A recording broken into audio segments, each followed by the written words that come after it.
Pathmonk qualifies and converts leads on your website by figuring out where they are in the buying journey and influencing them in key decision moments with relevant micro experiences like case studies, intro videos, and much more.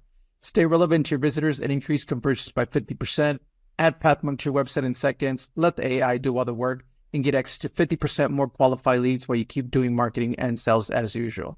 Check us on pathmonk.com. Welcome to today's episode. Let's talk about today's guest. We have Hayden Baillio from Herodevs, Demand Generation with them. How are you doing today, Hayden? I'm doing great, Ernesto. Thanks for having me on. It's great to have you on. And Hayden, I'm sure our listeners are tuning in, wondering what a Herodevs is all about. So let's kick it off with that. In your own words, tell us a little bit more. Yeah, Herodevs, we create secure drop-in replacements for open source software. And for what that means for someone who's not a technical individual is think of us as a nursing home for old software, old open source software, right? A lot of open source, if you're not familiar, is very pervasive. It's free, and a lot of companies use the open source to build applications on. But they go to new versions, and older versions get lost to the wayside, and because of compliance or regulatory bodies, these companies need to be on vendor-supported software. So we kind of come in and almost act as a insurance for their open source technology stack. So we're able to support that, offer security patches, and offer an enterprise-level SLA for them to be able to, not have to deal with compliance, regulatory bodies and get fined and be up to date on all those things, as well as keeping their actual applications secure. I'm pretty sure 10 out of the top 10 biggest hacks in existence have been because of an outdated open source library and a technology. Definitely. Okay, great. Interesting to hear that. So that way then our listeners could get a good understanding of Herodevs then, Hayden. What would you say then is that key problem that you guys like to solve for clients? Key problem. Yeah, it's really that checking the box of compliance. So once again, somebody, open source can be created by anyone. And oftentimes because of that, it's not a financial, sustainable thing for anyone because it's a free solution that these engineers and creators and authors of open source libraries are giving out. So because of that, it's kind of on their time frame, right? So if they want to move to the next version, they're not looking at the IBMs and the NASAs and all these large companies that have built applications on their old software. And these companies don't have on their roadmap, hey, I need to migrate our Angular JS or Angular framework to the newest version, and that's going to take 6 months to do. That's not on their, that's not on the roadmap. So what we do is we extend the deadline of end of life for our software, especially in the open source world. And so it gives them the breathing room to schedule that migration, as well as being able to check the box of compliance, standards like FedRAMP, HIPAA, PCI DSS that say, hey, we need you to be on vendor-supported software. And so we check all those boxes. Those are the biggest things, right? Security patches and the compliance, and then making sure that these technologies stay compatible with modern technology. Oftentimes old versions of software can start to deteriorate as the web evolves, right? Browsers evolve. And so we keep them compatible with new versions of browsers, as well as third-party dependencies and stuff like that.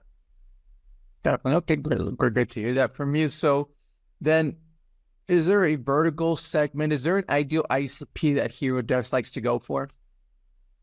Well, we do have an ideal ICP. I would say that every company uses open source software in some realm, right? So, to put it broad, like every marketing person wants to hear, right? Our ICP is everybody, but not really. The ideal company that we're going after is going to be someone that is a larger organization that has regulatory standards that they have to meet.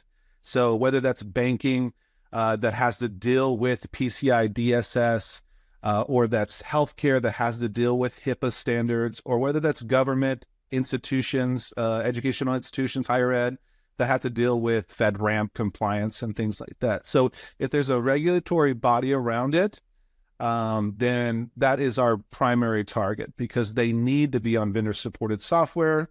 And If they have an older, outdated version of software in their library, then they're technically not.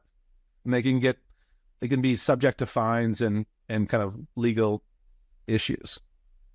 Okay, great to hear that. So that way our listeners then who are tuned in, Hayden, could go out and visit you guys. They could always check you guys out at herodevs.com. What role does the website then play for client acquisition? Yeah, it plays a huge role. Most of our client acquisition is inbound. We have a lot of amazing channels that we kind of work with that are very unique, I think, to Herodevs. But we are in this transition phase with our website. We have really focused, when I came in about a year ago, we really focused on just increasing the top of the funnel, right? And I think we've done that exponentially now to a point where we're getting a lot of traffic to the site. And now it is a matter of trying to figure out how do we convert better once they hit the site. So we're right now doing a lot of A/B/C testing, whether that's on CTAs, whether that's on copy, whether that's on truncated versions of product pages versus long form product pages. We want to know the messaging that really hits home with this kind of highly technical, security focused persona that we're going after. Definitely. So talking about, A/B testing, is there any other strategies, tools, and methods that you would recommend to our listeners as far as some website lead generation? Yeah, website lead generation. I would say, obviously, there's some simple ones out there, right? Like making it easy to give them, for them to give you their information, right? No multi-step process. Make it easy. Make it a one form. I would say a big thing is going to be testing our CTAs right now. We've already seen that, we've been running a test now consistently from a CTA button where we're getting on one of our product pages that gets a lot of traffic on 3 different CTA options. And it's always a big deal because you kind of want to know what's triggering in their mind to be like, I need to learn more, or I want a quote, or I want a free trial, right? And we offer a very interesting free trial, but really it's been a very interesting study. And we've actually seen that most people just want to learn more. They just want to have a conversation, which is a very interesting thing because my money was on custom quote or free trial. But what we've seen, the data is not lying right now, which is that most people want to talk to an expert. They want to have more of a conversation. And I think what that tells me as a marketing leader now at Herodevs is there are people out there that are problem aware, but they're not solution aware right now. Like, we are new to this space. We are pioneering this extended long-term security support for open source space. And so we need to be out there producing more educational content to say, hey, we exist. We're here. This is an option now that you can have moving forward in your technology stack for your open source software. Okay, great to hear that. Then thank you so much for sharing with us, Hayden. And well, let's switch gears a little bit and let's talk about you as a leader. You being the demand generation there for Herodevs. What are some key tasks you like to focus on your day-to-day work? Yeah, so my position's evolved a lot. So when I first came in, I was the marketing hire number 1 at Herodevs, and we were at a point where it was like, okay, how do we increase eyeballs on what we do, right? And so at the beginning of my journey here, it was a lot of let's just get a consistent content schedule out. Let's get a consistent blog going. Let's get a consistent social media presence on the places that we need to be. And then let's figure out where our communities lie. By the nature of our business, we come out with a lot of products now. And our product is essentially the same. It's called Never Ending Support. It's what we offer for every single one of these frameworks. But if we look into open source, we peel back the layer of open source, there are thousands of frameworks. And some of them have usage, the 4 or 5 million downloads a week that people are using them. And so we look at these and we say, okay, this one has an end of life event coming up. A version is being deprecated. And so people are going to be migrating or upgrading, or they're going to be stranded. So we add these on, we partner with organizations. And I think really one of the unique things that happened before I came that I've been able to really push is the partnering with these open source authors and maintainers. Open source is a very unsustainable way financially for someone to live their life, right? Unless you get to a point where you are incredibly popular, almost pseudo celebrity, and you get talking engagements, then these authors and celebrities, these authors and creators of these open source platforms, they've created this amazing product that's used by thousands of massive companies, and they get no money from it, right? And so it's what's been really cool is to go in and partner directly with the authors and creators and say, hey, we want to like truly create a system and a new standard for end-of-lifing a version of your software. And so we want to partner with you on this, and then we want to offer you a revenue share. And so we've, I think at this point, I won't put any numbers out there, but at this point, we might be the biggest donator, like sponsor, contributor to open source financially in just the short 3-4 years we've been a business. We have put a lot of money back in the ecosystem, and I think it's only going to help immensely grow the open source world as well as keep the internet evolving. A lot of people, I think, look at a lot of people that aren't in the open source world don't understand that it's a thing, you know, like these are frameworks that are free that were developed by someone, and a lot of companies, I don't like to use the word exploit, but they're using it because it's free, but these individuals aren't getting paid a dime usually from it. And so it feels really good to be able to give that back. So, you know, on a day-to-day, I'm managing relationships with these creators and others. We're dictating strategy moving forward. We're obviously always trying to tweak and optimize content. How do we own certain keywords in a industry that we're kind of pioneering? It's hard to look at, any kind of competitors. So it's like, it's hard to own a keyword that we really want to own when it's like, well, there's not much traction with this word in general. It's only popular when an end of life event's coming up, right? And so it's been really unique, but the biggest task has been finding out where each one of these communities live.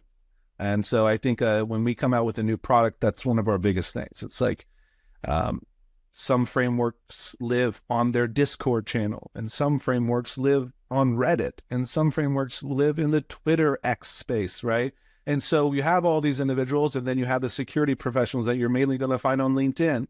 And so understanding where those people are, where they live, and then being involved in the community there has been a huge part of what I do on a day-to-day basis.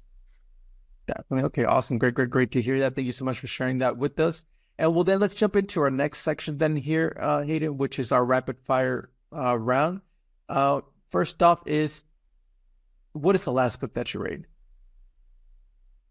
Last book that I read. Well, the last book that I read was a fiction book. It was a sci-fi book called Red Rising. I'm kind of a sci-fi fantasy guy. I'm a big nerd or geek, I would say, as I probably don't qualify as a nerd because I'm not smart enough to be a nerd. But I'm a huge geek. I love sci-fi fantasy. That's probably the last book that I read. The last book that I read that had to revolve around marketing was a book called Scientific Advertising.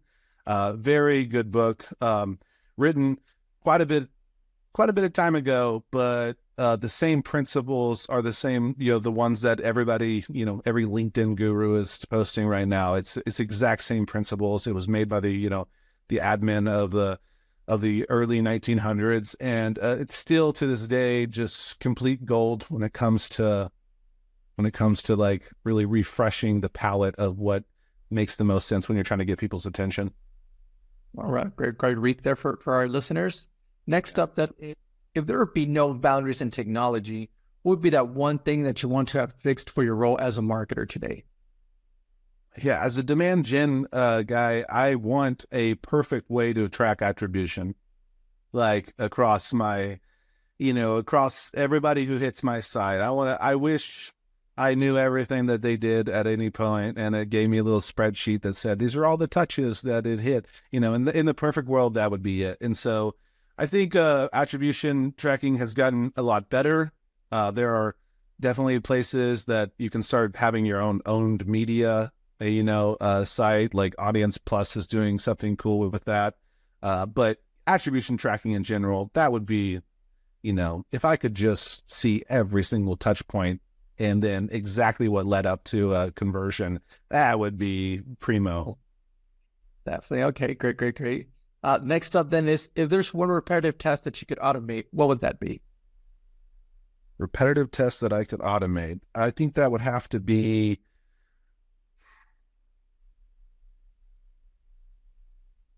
as I think about repetitive tests, it always comes down to reporting. There are, if I could automate reporting on all the things that I need. There are some technologies that we're just now adopting. We've been using Domo, but getting in there, if I could just tell GA4 exactly what I wanted to know, and they would just spit out a weekly report for me to my email, that would be amazing. Okay, awesome, great to hear that. And well, then lastly, here, Hayden, is, you have the experience in the marketing world, no doubting that. So what would be that one piece of advice that you would give yourself if you were to restart your journey as a marketer today? Yeah, I started my career in sales. I think that was a big deal for my career. And the reason I think it was a big deal was because I think early on, this is the advice that I would give myself even more early on, but also for anybody else listening, is to attach yourself to a revenue number. It's not a mystery, especially in the startup world that I kind of live in right now, that like marketing is oftentimes the first to go when a down quarter. If cuts happen, it's oftentimes a marketing. And when you attach yourself to a revenue number, though, and on a monthly, quarterly basis, you can point to your executive team and say, look at what we've driven. These are the deals that have closed. And then aligning your whole team around that kind of one North Star. That is, hey, our priority here as a marketing team is revenue generation. Our second priority is sales support, because the first customer is always sales. And then the third priority is everything else outside of that. Because once you prove to your leadership that you can make money for the company, that is not just 3, 4, 5 salaries that are just trying to increase your audience on LinkedIn, then once you can prove that you can make money, then you can do cool stuff like commercials and fun, innovative, events, and you can really test the waters there. But you got to earn that trust with any executive team. And so, yeah, I think I would say to myself earlier on is just like get into that much faster. I feel like I got there fast, but really quickly, just from the get-go, just say, hey, I'm going to attach myself to a revenue objective or something that directly affects revenue. Yeah, love that input, right? I think you nailed it right there. So some great advice there for yourself and for our listeners. And well, we are coming to the end of the show here, Hayden. But before we do end, I do want to give you the last word. So say someone forgets everything about the interview today. What is that one thing they should remember about Herodevs? Yeah, the one thing you should remember about Herodevs is that it is not impossible to make a lot of money and also have a huge impact on something like open source. We are an incredibly successful company, scaling incredibly fast. And at the same time, we get to give back millions of dollars to the open source space on a yearly basis and really change the lives of a lot of people. And we do that with a culture of safety, of inclusivity, of love and transparency. And it has been incredible to work here. And so without pitching more Herodevs, I would say that there's always a way to not only crush your financial goals, but to also make a huge impact in whatever industry or cause you want to. And that's what I would leave it with. Definitely important and awesome to hear that from you. And well, I do want to thank you so much for being on with us today. And to our listeners, I also want to thank you guys for joining. Check them out at herodevs.com. never run unsupported open source again. Thank you so much, and I'm looking forward to our next episode at Pathmonk Presents. Thanks a lot, Hayden. Thanks, Ernesto.